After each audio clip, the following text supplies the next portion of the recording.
الحمد لمن قدر خيرا وخبالا الحمد لمن قدر خيرا وخبالا والشكر لمن صور حسنا وجمالا فرد صمد عن صفة خلق باريون فرد صمد عن صفة خلق باريون والحمد لمن قدر خيرا وخبالا الحمد لله উপস্থিত সম্মানিত মুসল্লিয়ানে হাজিরিন, আল্লাহ সুবহানাহু ওয়া তাআলার দরবারে অসংখ্য গণিত শুকরিয়া, লক্ষ কোটি সুজুদ যে রব্বে কারীম আপনাকে আমাকে বিভিন্ন জায়গা থেকে দূর দূরান্ত থেকে আল্লাহর ঘর জান্নাতের বাগানে আসা এবং বসার তৌফিক দিয়েছে। এজন্য একবার শুকরিয়া আদায় করে বলি আলহামদুলিল্লাহ। আল্লাহর প্রশংসা আদায় করলাম, খুশি না বেজার? এত রৌদ্রের তাপ, তারপর আমরা আল্লাহর মায়া ভুলি। যদি আল্লাহর মায়া ভুইলা যাইতাম তাহলে জান্নাতের বাগানে আসতে পারতাম। আল্লাহর মায়া আমাদের অন্তরে আছে না নাই? কম না বেশি? আল্লাহ তাআলা তোমাকে একটা অন্তর দিয়েছে, তোমার অন্তরটা কেমন? আল্লাহ তাআলা বলে আমি সব মানুষদের দিলের মধ্যে অন্তর দিয়ে দিয়েছি, কলব দিয়ে দিয়েছি। ওই কলবের বেশি দাম যেই কলব সর্বদা আল্লাহর ইবাদতে আগ্রহ হয়, আল্লাহর ইবাদতে মশগুল হয়ে যায়। আল্লাহ তাআলা বলে দুনিয়ার মানুষ, আমি তোমাদের মধ্যে অন্তরের মধ্যে এমন একটা কলব দিয়েছি, তোমার কলবের মধ্যে যদি মনে করো আমি আল্লাহ আমার ইবাদত করার জন্য আগ্রহ জাগে, তাহলে মনে করবা তোমার কলবের বড় দাম, বড় দাম, বড় দাম। কারণ তোমার কলব যদি আল্লাহর দিকে অগ্রসর না হইতো, আল্লাহর দিকে না ঝুঁকা যাইতো, আল্লাহর ইবাদতে মশগুল না হইতো, আমিন, তোমার এই কলবের কোনো দাম ছিল না। তোমার কলবের দাম শুধু আল্লাহর ইবাদতের জন্য। এই যে মসজিদের মধ্যে আসছি, কোরআন হাদিসের কথাগুলো শুনতেছি, আমাদের কলবটা আল্লাহর দিকে আছে না নেই? আল্লাহর দিকে আছে বিদায় আমরা আসতে পেরেছি। আল্লাহ তাআলা রাব্বুল আলামিন দুনিয়ার মানুষদের জন্য এত সুন্দর করে নিয়ামত দিয়েছে, যেই নিয়ামত আল্লাহ তাআলা রাব্বুল আলামিন অন্য কারোর জন্য দেয় নাই, শুধু মানুষের জন্য দিয়েছে। আল্লাহ তাআলা বলে দুনিয়ার জমিনের মধ্যে আমি যা কিছু সৃষ্টি করেছি, সব সৃষ্টির মধ্যে দুই শ্রেণীর জিন জাতি, মানুষ জাতি শুধু আমার ইবাদত করবে, অন্য কেউ ইবাদত করবে না। আর আমি আল্লাহ যা দুনিয়ায় বানাইলাম, আমার মাখলুক আমি যা সৃষ্টি করেছি, আমি যে সমস্ত মানুষ বানাইলাম, ওই মানুষের উপকারের জন্য আমি সব আল্লাহ বানায়া দুনিয়ার জমিনে রেখে দিয়েছি। আমাদের উপকারের জন্য আল্লাহ বানাইছে। বৃষ্টি আমাদের উপকারের জন্য, রৌদ্র আমাদের উপকারের জন্য, গাছ আমাদের উপকারের জন্য, মাছ আমাদের উপকারের জন্য। আমরা যা খাই, যা শ্রবণ করি, যা করি, সব আল্লাহ তার বান্দা এবং বান্দির জন্য নিয়ামত হিসেবে পাঠাইছে।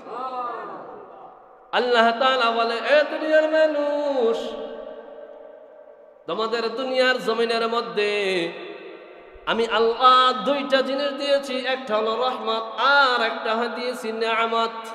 সুবহানাল্লাহ নাই? ঘুমাইলে চলবে না, এদিকে তাকাইতে হবে সবাই। দুইটা জিনিস, একটা হলো রহমত আর একটা হলো নিয়ামত। বলে রহমত কি?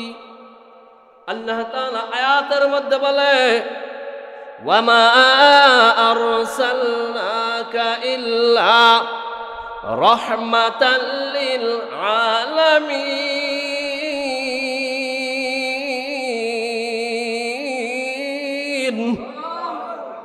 আল্লাহ তাআলা বলে দুনিয়ার মানুষের জন্য দুইটা জিনিস দিয়েছি, একটা হলো রহমত, আরেকটা হলো নিয়ামত।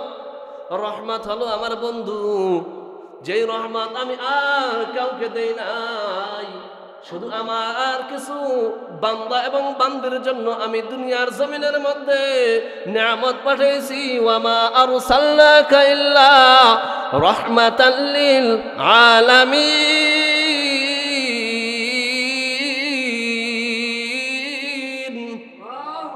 বলে দুনিয়ার জমিনে এমন নিয়ামত আমি আল্লাহ দান করেছি যে নিয়ামত আর কোনোদিন কাউকে দেই নাই। শুধু রহমাতাল লিল আলামিন হিসাবে আমার বন্ধুকে শেষ নবী হিসাবে রহমত হিসাবে পাঠাইলাম। মুমিন, এক নম্বরে পাইলাম রহমত আমার নবী। এবার আসুন 2 নম্বরে, আল্লাহ তাআলা সব থেকে যত নিয়ামত দুনিয়ার জমিনে দিয়েছে, নিয়ামতের মধ্যে আল্লাহ তাআলা সর্বোত্তম নিয়ামত দান করেছে আল্লাহর কুরআন। তাহলে দুইটা জিনিস আমরা পাইছি, সুবহানাল্লাহ নাই? আদম আলাইহিস সালাম থেকে শুরু করে আজ পর্যন্ত আমাদের নবীর আগ পর্যন্ত কোরআন হয়নি। কোরআন হয়েছে বিশ্ব পয়গম্বর হযরতে মুহাম্মদুর রাসূলুল্লাহ সাল্লাল্লাহু আলাইহি ওয়াসাল্লামের উপরে। সুবহানাল্লাহ পড়েন। এজন্য রহমত পাইলাম আমরা এবং নিয়ামতও পাইছি আমরা। সুবহানাল্লাহ।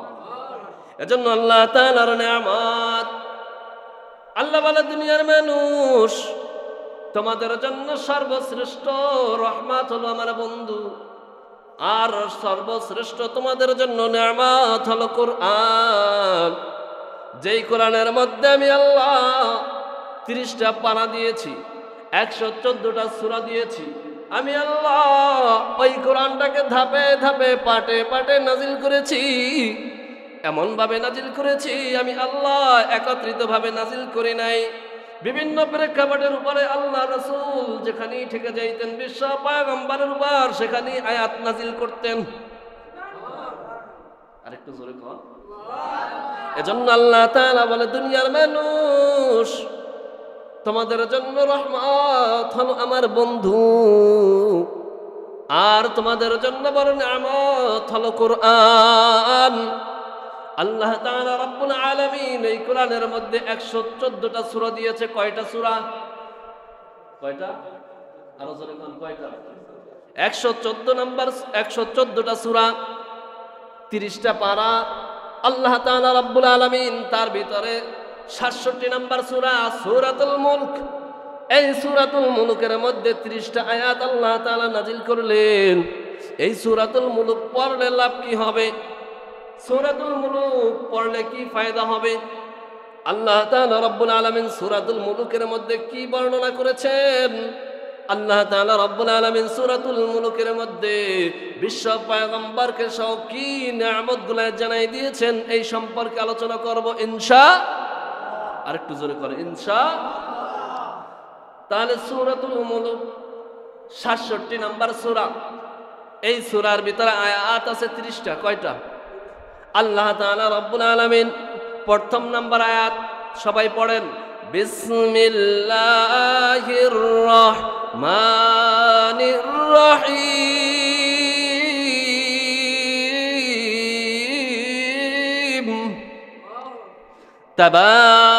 তাবারাকাল্লাযী বিয়াদিহিল মুলকু ওয়া হুয়া আলা কুল্লি শাইইন কাদির।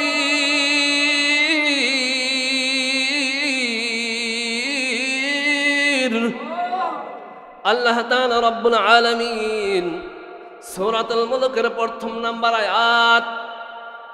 নাম্বার আয়াতের মধ্যে বলেন, তাবারাকাল্লাযী বিয়াদিহিল মুলকু ওয়া হুয়া আলা কুল্লি শাইইন কাদির।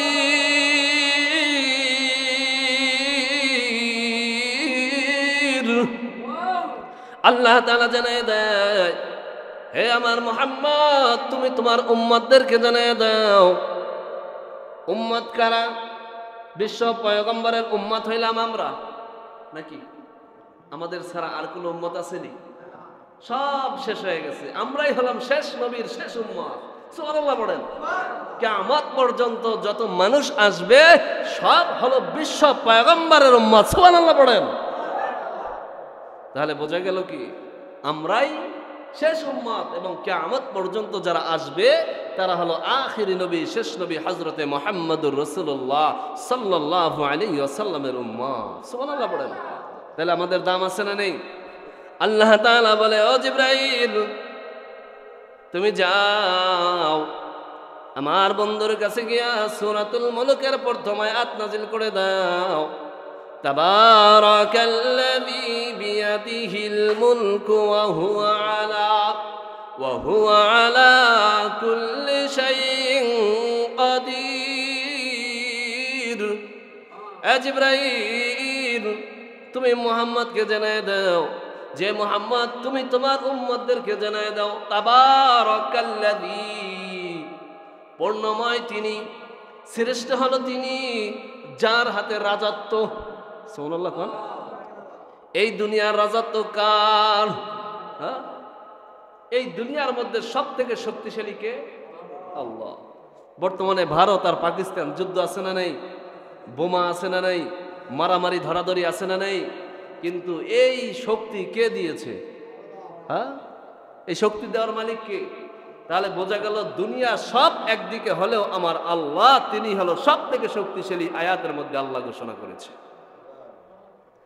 জিবরাইলকে বলা হলো, ও জিবরাইল তুমি যাও গিয়া আমার মুহাম্মদকে আমার বন্ধুকে বলে দাও, তাবারাকাল্লাযী বিয়াদিহিল মুলকু ওয়া হুয়া আলা কুল্লি শাইইন কাদির, যে আমি আল্লাহ হলাম পরিপূর্ণ, যার হাতে রাজত্ব তিনি হলাম আমি আল্লাহ, সব কিছুর উপর শক্তিমান।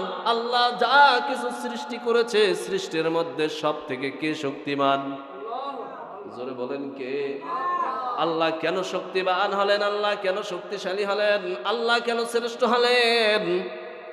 আল্লাহ তাআলা সূরা মুলুকের 2 নম্বর আয়াতে জিবরাইলকে ডাইকা বলে, জিবরাইল তুমি যাও গিয়া বলে দাও মুহাম্মদ আল্লাহ কেন সব থেকে শক্তিশালী, আল্লাহ কেন শ্রেষ্ঠ, তার বর্ণনা আল্লাহ তাআলা রব্বুল আলামিন সূরা মুলুকের 2 নম্বর আয়াতে দিয়েছে। এবার আসুন আল্লাহ তাআলা বলেন, ও জিবরাইল তুমি যাও আমার বন্ধুর কাছে গিয়া বলে দাও, ও মুহাম্মদ তোমার কোনো ভয় নাই, টেনশন নাই, আল্লাহ হলো সব থেকে শক্তিশালী, আল্লাহর চেয়ে বড় কেউ নাই, কেউ নাই, কেউ নাই। আল্লাহ হলো সব থেকে মহান, যার জন্য আল্লাহকে বলা হয় আল্লাহ, আল্লাহকে বলা হয় খালেক, আল্লাহকে বলা হয় মালিক, আল্লাহকে বলা হয় রাজ্জাক। আল্লাহর এভাবে এক এক করে করে 5000 নাম আমার আল্লাহর রয়েছে। সুবহানাল্লাহ নাই? আল্লাহর কত হাজার নাম? 5000। কয় হাজার? জোরে বলেন। আল্লাহ তাআলার কত হাজার নাম? আর জোরে বলেন কত হাজার নাম? 5000 নামের মধ্য থেকে আমার রব আমার আল্লাহ সাধারণ বইয়ের ভিতরে 99টার নাম দিয়েছে। কয়টা নাম? হাদিসের মধ্যে আছে কোন বান্দা যদি আল্লাহ তাআলার 99টা নাম মুখস্থ করে ফেলে, আল্লাহ তাআলা রব্বুল আলামিন 99টা নামের উসিলায় ওই বান্দার জিন্দেগীর গুনাহগুলো মাফ করিয়া বিনা হিসাবে জান্নাতি বানায়া দিবে। আর একটু জোরে বলেন সুবহানাল্লাহ। আল্লাহ তাআলা এবার জিবরাইলকে ডাইকা বলে, ও জিবরাইল তুমি যাও আমার মুহাম্মদকে জানায়া দাও যে আমি কেন শক্তিশালী, আমি সব থেকে কেন মহান, আমি সব থেকে কেন উপরে, আমি কেন ক্ষমতাবান, আমার চেয়ে ক্ষমতাবান দুনিয়ায় কেউ নাই, কেউ নাই। দুনিয়ার মানুষেরা ক্ষমতা বসতে পারে, ক্ষমতার চেয়ারে বসতে পারে 5 বছর, 10 বছর, 15 বছর, 20 বছর, 50 বছর, তারপর তোমার ক্ষমতা নাই। কারণ তোমার নামে মসজিদে আজান হবে, আজানের পরে তোমার নামে এলান হবে, যে অমুক স্থানে অমুক ব্যক্তি নাই। ইন্না লিল্লাহি ওয়া ইন্না ইলাইহি রাজিউন।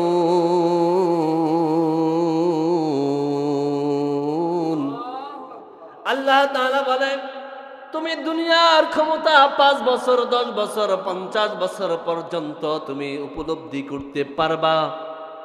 তুমি যদি 70 বছর বেঁচে থাকো, 70 বছর তুমি রাষ্ট্র পরিচালনা করতে পারবা। তোমার সেই দুনিয়ার ক্ষমতা থাকতে পারে, কিন্তু আমি এমন একজন আল্লাহ, আমার কোনো টাইম নেই আর সময় নাই।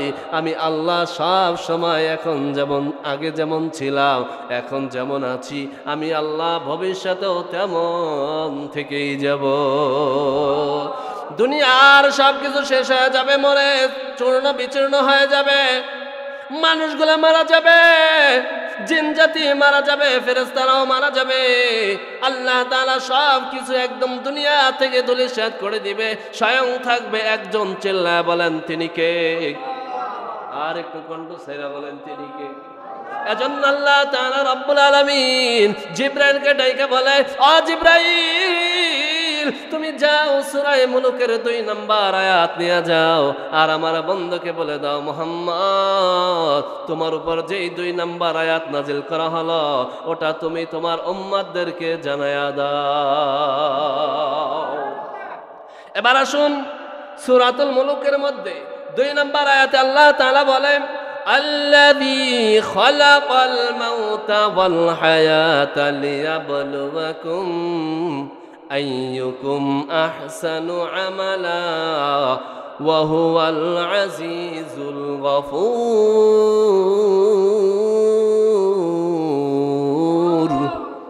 আল্লাহ তাআলা বলে, জিবরাইল, তুমি 2 নম্বর আয়াত আমার কাছ থেকে নিয়ে আমার বন্ধুর কাছে পৌঁছে দাও, আমার বন্ধুর কাছে জানা দাও যে আল্লাযী খালাকাল মাউতা, আল্লাযী খালাকাল মাউতা, যার হাতে যিনি খলাকা সৃষ্টি করে, আবার আল মাউতা মৃত্যু দেয়, আল হায়াতা লিয়াবকুম আইয়ুকুম আহসানু আমালা ওয়া হুয়াল আজিজুল গফুর।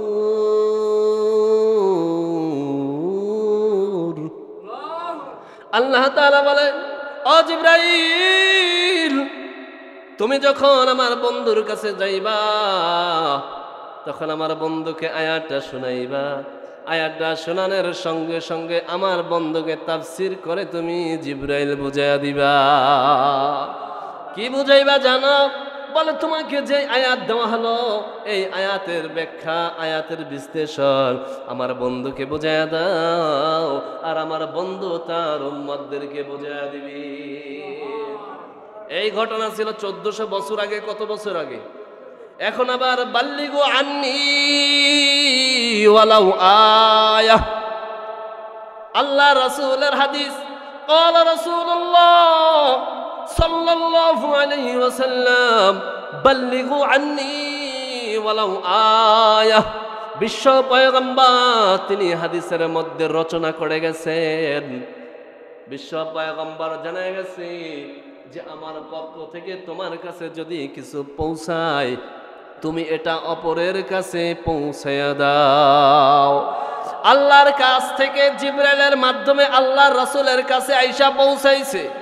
আল্লাহ রাসূল আবার এটা যখন ব্যাখ্যা করেছেন, বিশ্লেষণ করেছেন, তাফসীর করেছেন, তার উম্মত, তার সাহাবী যারা ছিল, সাহাবী থেকে তাবে তাবি, তাবে তাবি থেকে ভাবে সিরিয়াল করে আলেম ওলামারা, পীর মাশায়েখরা, বক্তারা, আলেমেরা, মুফতি সাহেবরা এক একজনের পর এক একজন বাল্লিগু আন্নি ওয়ালাউ আয়া যেভাবে করে আল্লাহ এবং জিবরাইলের মাধ্যমে নবীর কাছে পৌঁছায়, আবার নবীর মাধ্যম থেকে আবার সাহাবী পর্যন্ত আসে, সাহাবী থেকে তাবি, তাবি পর্যন্ত আসে।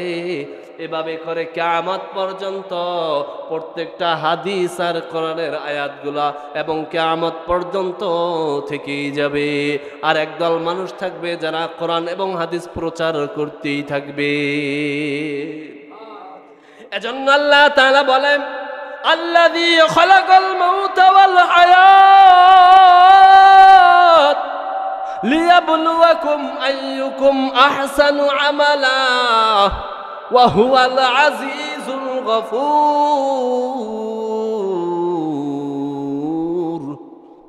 আল্লাহ তাআলা বলে, যিনি সৃষ্টি করেছেন মরণ, আবার তিনি তো মরণ থেকে আবার জীবিত করবে, এই ক্ষমতা একজনের আছে, তিনি কে? আরো জোরে বলেন, তিনি কে?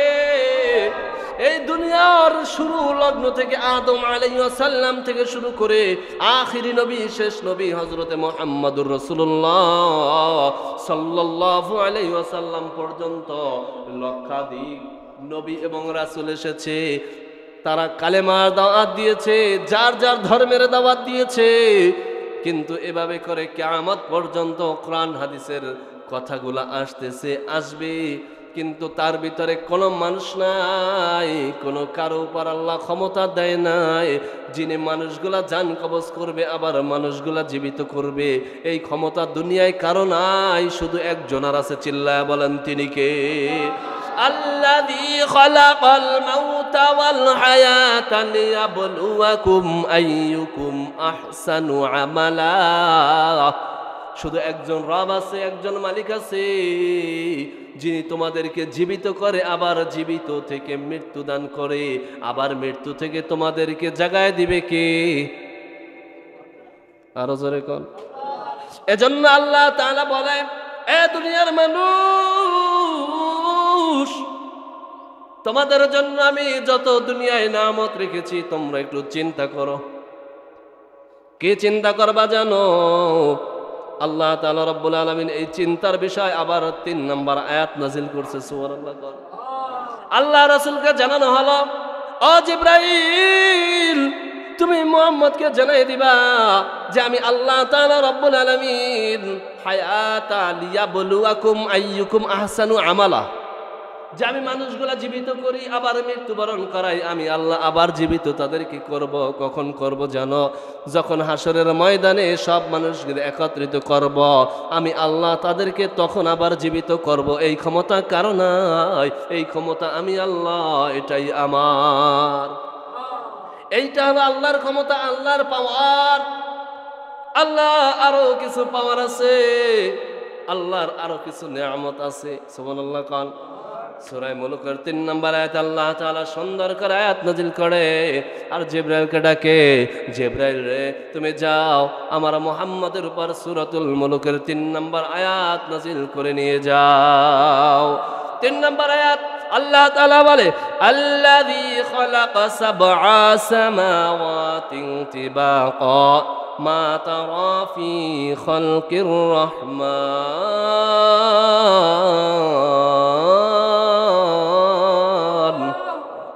আল্লাহ তাআলা বলে, এ জিবরাইল, তুমি মুহাম্মাদের কাছে যখন যাইবা, মুহাম্মাদের কাছে যখন তুমি এই কথাগুলা বলবা, তখন মুহাম্মদকে ৩ নম্বর আয়াত সুসংবাদ দিয়া দিবা, মুহাম্মদ রে, আল্লাহ শুধু মৃত্যু মানুষ জীবিত করে এজন্য ক্ষমতা তা নয়, আল্লাহ তাআলা আরো ক্ষমতার মালিক এই আয়াতের মধ্যে ঢুকিয়ে দিয়েছে। সুবহানাল্লাহ বলেন। আল্লাযী খালাকা সাবআ সামাওয়াতিন তিবাকা মা তারা ফি খালকির রহমানি মিন তাফাবুত ফারজি'ল বাসারা হাল তারা মিন ফুতুর।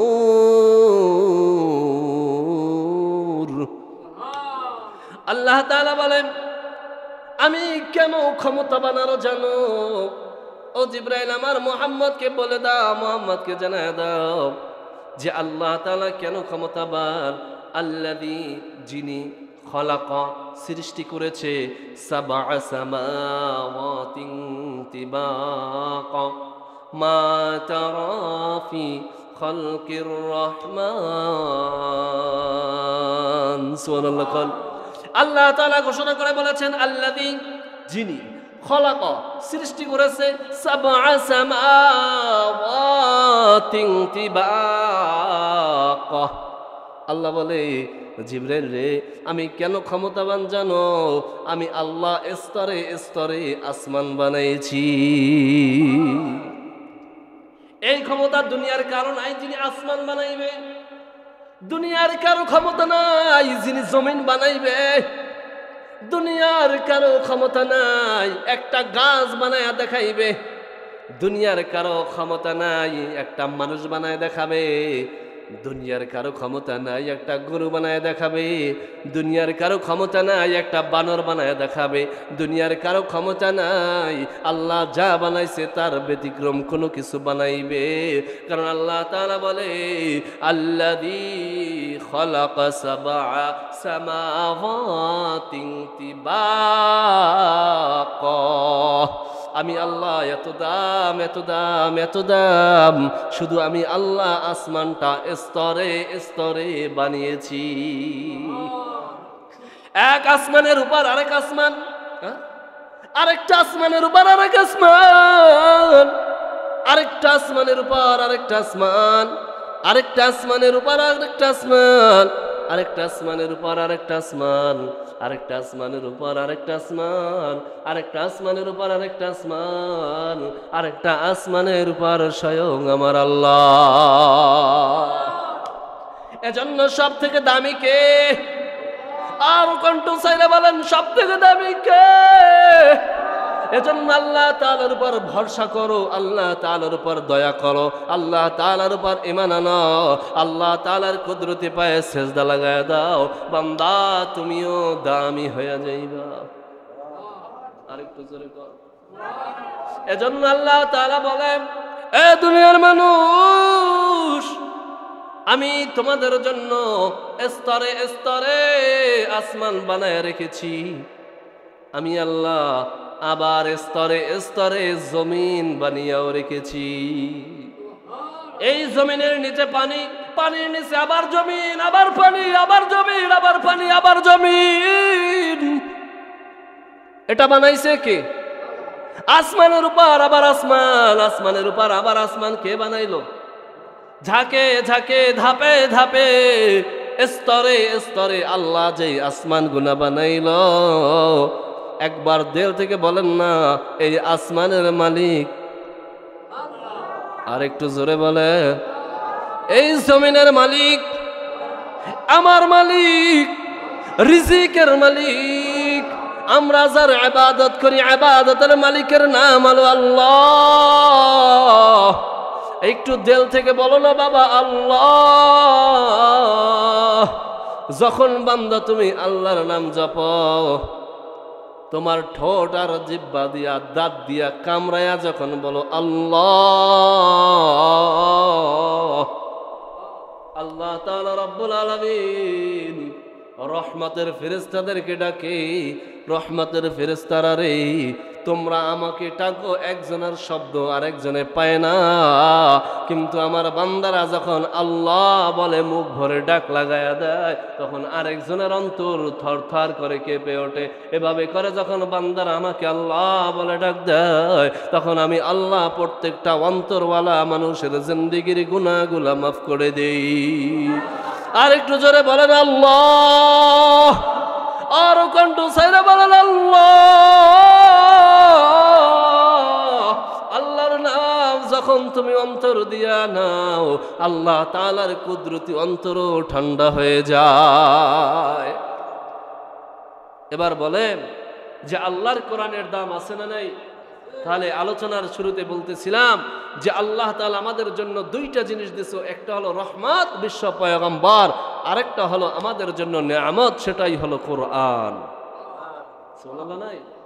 আরেকটু জোরে কোন। এ মুসলমান ইমানদার, একটা হলো রহমত, তিনি হলেন নবী। ওয়ামা আরসালনাকা ইল্লা রাহমাতাল লিল আলামিন।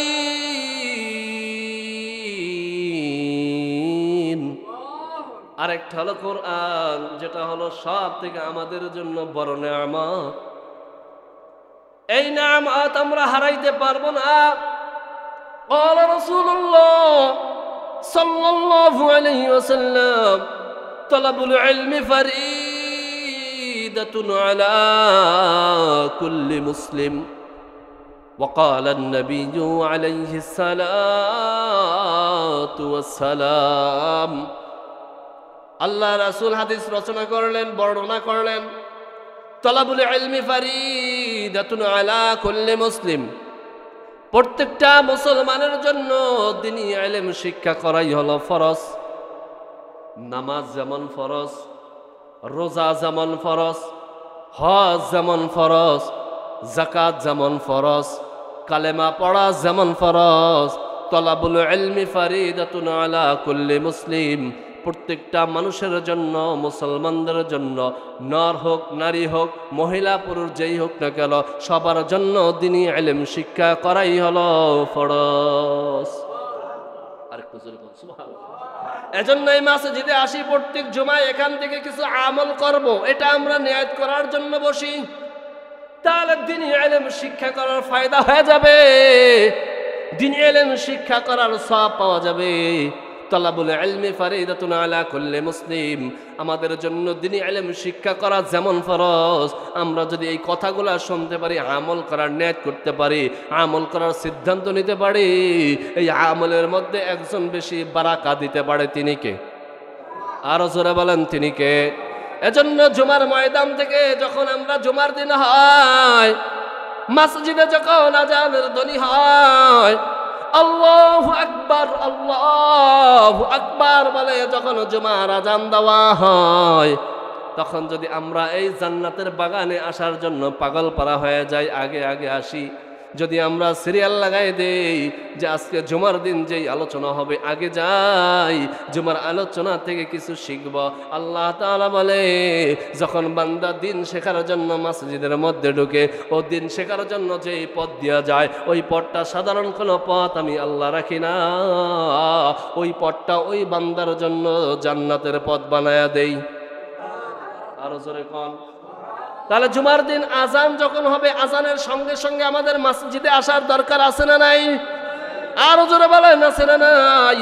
আর এখান থেকে আসার পর কোরআন হাদিসের হক কথা যেইগুলো হয়, ওইগুলো আমল করার সিদ্ধান্ত নিব। দেখবা তুমি অল্প সিদ্ধান্তের মধ্যে বেশি বারাকা পাওয়া যাবে, বরকত পাওয়া যাবে। আর তুমি কিছু দিন শিখলা, ইসলাম শিখলা, কোরআন শিখলা, সুন্নাত শিখলা, তুমি যতটুকু শিখেছো, আল্লাহ রাসূল বলে ওই বান্দা ততটুকু আমল করার নিয়ত করলে আল্লাহ তার থেকে বেশি সাবধান করে। এজন্য সূরাতুল মুলুকের এই 3টা আয়াতের তাফসীর করলাম। এই 3টা আয়াতের উপর আমাদের বোঝা এবং আমল করার তৌফিক দান করুক। একজনে কয় আমিন, আর কেউ কয় না, জোরে কোন আমিন। আবার আগামী জুমা 4 নম্বর আয়াত থেকে ধারাবাহিক যদি কোরআনের তাফসীর করা হয়, খুশি না বেজার? আরো জোরে কোন। সূরাতুল মুলুকের 1 আয়াত থেকে 3 আয়াতের তাফসীর পর্যন্ত আসছে। আবার যদি আগামী জুমায় 3 আয়াত থেকে আবার পরে এরকম 2 আয়াত 3 আয়াত 4 আয়াত করে করে আস্তে আস্তে যদি কোরআনের তাফসীরগুলো সব করা হয়, তাহলে এই কোরআন দিয়ে আমাদের মাথার মধ্যে কিছু মেমোরি, বুদ্ধি, বিবেক আমার রব যা দিয়েছে, এখান থেকে কিছু আমল করার সিদ্ধান্ত আমরা নিতে পারবো কি পারবো না? জোরে বলেন, পারবো কি পারবো না? তাহলে আল্লাহ তাআলা রব্বুল আলামিন কোরআনের হক কথাগুলো এই মসজিদের মেম্বার থেকে প্রতি জুমায় হক কথা বলার মতো তৌফিক দান করুক, আমল করার তৌফিক দান করুক। মুসল্লি ভাইদেরকে আগে আগে জুমার দিন আসার তৌফিক দান করুক। যতটুক আলোচনা আমি করেছি, আমি সহ যারা শুনেছি, সব ভাইকে বোঝা এবং আমল করার তৌফিক দান করুক। চিল্লায় বলে আমিন। ওয়া আখিরি দাওয়ানা আলহামদুলিল্লাহি রাব্বিল আলামিন।